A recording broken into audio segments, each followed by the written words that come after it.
Hey guys, Dark Rage 4 again, and I'm coming at you with my second C++ tutorial. And today we're going to be doing simple user input and variables. Now a variable is anything from an int, like integer, to a double, which is like a decimal, a float, which is a longer decimal, and anything in between those lines, anything mathematical, pretty much, right? Like depending on what grade you're in, like if grade 9 is when you start learning what an integer is, like you know what integer is before that, it's a whole number, but you actually start learning that certain term in grade 9, I believe. So anyways, as you can see, int integer x.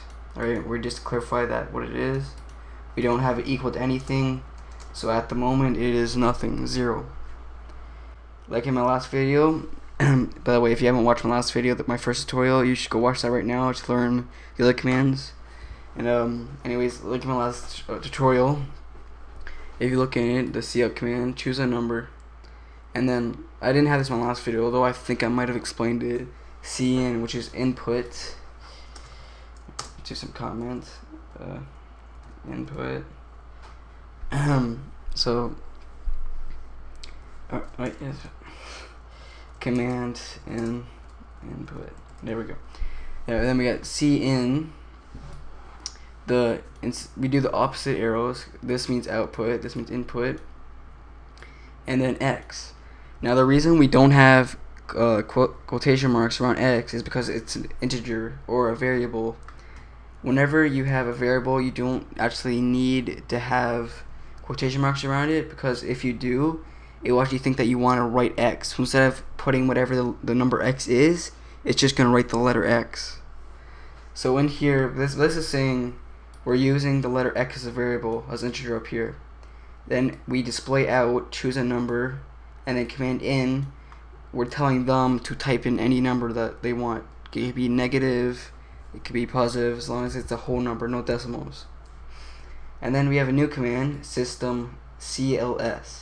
That means clear screen. It just means any text on the screen before will be erased, so it's a fresh new screen. And then we have some more cout commands.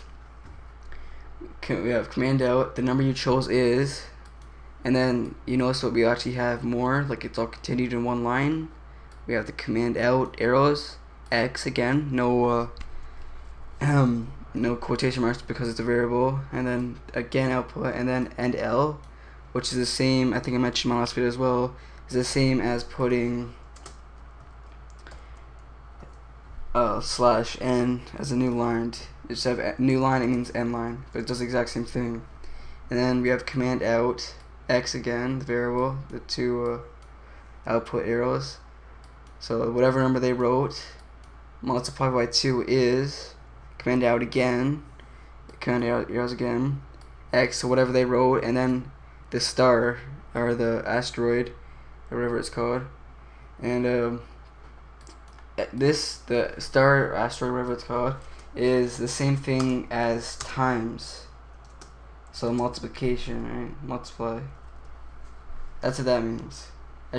Yeah, I'm not gonna go through that right now. All of the operators.